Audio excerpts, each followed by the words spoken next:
This video is sponsored by Mahalakshmi Jewelers, Manu Multispeciality Hospital, KBN University, Imran Silk House, Bharat Chicken, Alchemy Group of Institutions, and by Moria Restaurant. Mahatma ಗಾಂಧೀಜಿಯವರ ನೇತೃತ್ವದಲ್ಲಿ ಸ್ವಾತಂತ್ರ್ಯ ಹೋರಾಟಗಾರರು ಸಾಕಷ್ಟು ಶ್ರಮವಹಿಸಿ ನಮಗೆ ಸ್ವಾತಂತ್ರ್ಯವನ್ನು ಕೊಟ್ಟಿದ್ದಾರೆ. ಆದರೆ ಸ್ವಾತಂತ್ರ್ಯವಾದ ನಂತರ ನಮ್ಮದೇ ಆದಂಥ ಒಂದು ಸಂವಿಧಾನ ಇರಲಿಲ್ಲ. ಅದಕ್ಕೋಸ್ಕರ ನಮ್ಮ ನಾಯಕರು ಆದಂಥ ಎಲ್ಲರೂ ಡಾಕ್ಟರ್ ರಾಜೇಂದ್ರ ಪ್ರಸಾದ್ ಮತ್ತು ಭಾರತ ರತ್ನ ಡಾಕ್ಟರ್ ಬಾಬಾ ಸಾಹೇಬ್ ಅಂಬೇಡ್ಕರ್ ಅವರ ನೇತೃತ್ವದಲ್ಲಿ ಸಂವಿಧಾನ ರಚನಾ ಸಮಿತಿಯನ್ನು ರಚಿಸಿ ಅವರಿಗೆ ಅದರ ಉಸ್ತುವಾರಿಯನ್ನು ಆದರೆ ಸನ್ಮಾನ್ಯ ಶ್ರೀ ಡಾಕ್ಟರ್ ಬಾಬಾ ಸಾಹೇಬ್ ಅಂಬೇಡ್ಕರ್ ಅವರು ಬೇರೆ ಬೇರೆ ದೇಶಗಳ ಸಂವಿಧಾನಗಳನ್ನು ಅಧ್ಯಯನ ಮಾಡಿ ಒಂದು ಒಳ್ಳೆಯ ಸಂವಿಧಾನವನ್ನು ನಮಗೆ ಕೊಟ್ಟಿದ್ದಾರೆ. ಅಂತ ಸಂವಿಧಾನ ಕೊಟ್ಟಂತ ಸನ್ಮಾನ್ಯ ಶ್ರೀ ಡಾಕ್ಟರ್ ಬಾಬಾ ಸಾಹೇಬ್ ಅಂಬೇಡ್ಕರ್ ಅವರನ್ನು ನಾವು ಈ ಸಂದರ್ಭದಲ್ಲಿ ನೆನೆಯಲೇಬೇಕಾಗ್ತದೆ, ಅವರಿಗೆ ಗೌರವ ಸೂಚಿಸಬೇಕಾಗ್ತದೆ.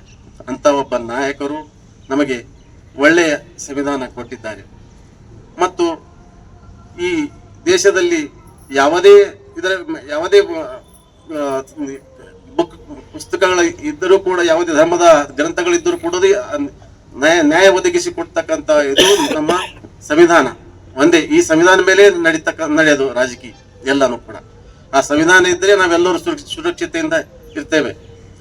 ಈ ದೇಶದಲ್ಲಿ ಬಿಜೆಪಿ ಬಂದ ನಂತರ ಕೋಮುವಾದಿ ಸಂಘಟನೆಗಳು ಹುಟ್ಟಿಕೊಳ್ತಾ ಇದ್ದೇವೆ ಮತ್ತು ಅಲ್ಲಿ ಜಗಳ ಹಚ್ಚತಕ್ಕಂಥ ಕೆಲಸ ಮಾಡ್ತಾ ಇದ್ದಾವೆ.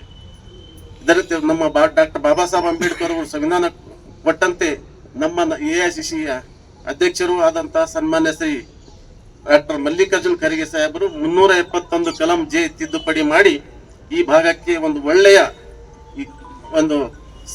ತಿದ್ದುಪಡಿ ಮಾಡಿ ಒಳ್ಳೆಯ ಒಂದು ಈ ಭಾಗದ ಜನರಿಗೆ ಒಳ್ಳೆಯ ಒಂದು ಅವಕಾಶ ಮಾಡಿಕೊಟ್ಟಿದ್ದಾರೆ. ಅವರಿಗೆ ನಾವು ಎಂದೂ ಮರೆಯಬಾರದು. ಸನ್ಮಾನ್ಯ ಶ್ರೀ ಮಲ್ಲಿಕಾರ್ಜುನ್ ಖರ್ಗೆ ಸಾಹೇಬರು ಮತ್ತು ಧರ್ಮ್ ಸಿಂಗ್ ಸಾಹೇಬರು ಅವರ ಪ್ರಯತ್ನ. ಮಲ್ಲಿಕಾರ್ಜುನ್ ಖರ್ಗೆ ಸಾಹೇಬರು ಯಾವಾಗಲೂ ಅಭಿವೃದ್ಧಿ ಪರ ಕೆಲಸ ಮಾಡಿದಂತ ಒಬ್ಬ ನಾಯಕರು. ಧರ್ಮ್ ಸಿಂಗ್ ಸಾಹೇಬರು ಮುಖ್ಯಮಂತ್ರಿಯಾಗಿ ಕೂಡ ಸಾಕಷ್ಟು ಕೆಲಸ ಮಾಡಿದ್ದಾರೆ. ಈ ಭಾಗದಲ್ಲಿ ನಮ್ಮ AICC ಅಧ್ಯಕ್ಷರು ಇಲ್ಲಿಂದ ಲೋಕಸಭೆಯ ಅಲ್ಲಿ ಎಲೆಕ್ಟ್ ಆಗಿ ಹೋದ ಮೇಲೆ ಮಂತ್ರಿಗಳಾದ ಮೇಲೆ ಸಾಕಷ್ಟು ಅಭಿವೃದ್ಧಿ ಪರ ಕೆಲಸ ಮಾಡಿದ್ದಾರೆ. ರೈಲ್ವೆಯಲ್ಲಿ 9 ತಿಂಗಳಿದ್ದರು ಕೂಡ ಅವರೇ ಆದಂತ ಛಾಪನ್ನು ಇಲ್ಲಿ ಮೂಡಿಸಿದ್ದಾರೆ. ಸಾಕಷ್ಟು ರೈಲ್ವೆ ಬ್ರಿಡ್ಜ್ಗಳು ಸಾಕಷ್ಟು, ಯಾಕಂದ್ರೆ ಇನ್ನೂ ಆಗ್ತಿರ್ಲಿಲ್ಲ. ನಮ್ಮ ಗುಲ್ಬರ್ಗ ರೈಲ್ವೆ ಸ್ಟೇಷನ್ ಕೂಡ ಯಾವ ರೀತಿ ಮಾಡಿದ್ದಾರೆ ತಮ್ಮೆಲ್ಲರಿಗೂ ಗೊತ್ತಿರ್ತಕ್ಕಂಥ ವಿಷಯ.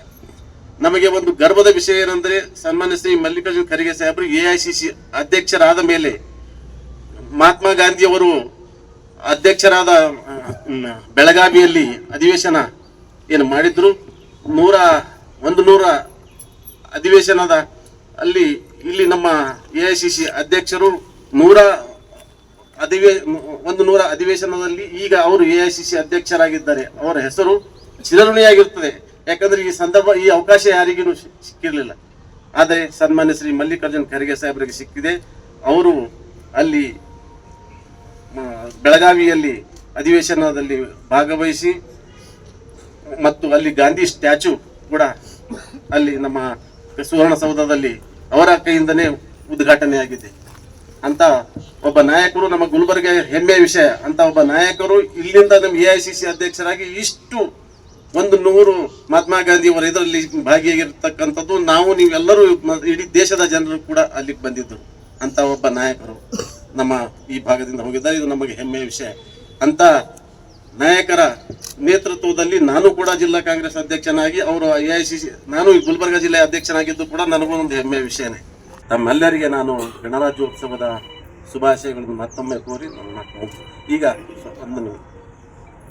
ಜೈ ಬಾಬ್, ಜೈ ಭೀಮ್, ಜೈ ಸಂವಿಧಾನ್ ಎಂಬ ಒಂದು ಕಾರ್ಯಕ್ರಮ ನಮ್ಮ AICC ಅಧ್ಯಕ್ಷರು ಕೊಟ್ಟಿದ್ದಾರೆ. ಯಾಕಂದ್ರೆ ಸಂವಿಧಾನ ಉಳಿದ್ರೆ ನಾವೆಲ್ಲರೂ ಉಳಿತೇವೆ. ಅದಕ್ಕೋಸ್ಕರ ಸಂವಿಧಾನ ನಮ್ಗೆ ಉಳಿಸ್ತದೆ. ಅದಕ್ಕೋಸ್ಕರ ನಾವು ಸಂವಿಧಾನ ಉಳಿಸ್ತಕ್ಕಂಥ ಕೆಲಸ ಎಲ್ಲರೂ ಮಾಡಬೇಕು ಅಂತ ನಾನು ತಮ್ಮೆಲ್ಲರಲ್ಲಿ ವಿನಂತಿಯನ್ನು ಮಾಡಿಕೊಂಡು 4 ಮಾತು ಮುಗಿಸುತ್ತೇನೆ. ಜೈ ಹಿಂದ್, ಜೈ Karnataka. This video is sponsored by Mahalakshmi Jewelers, Manu Multispeciality Hospital, KBN University, Imran Silk House, Bharat Chicken, Alchemy Group of Institutions, and by Moria Restaurant.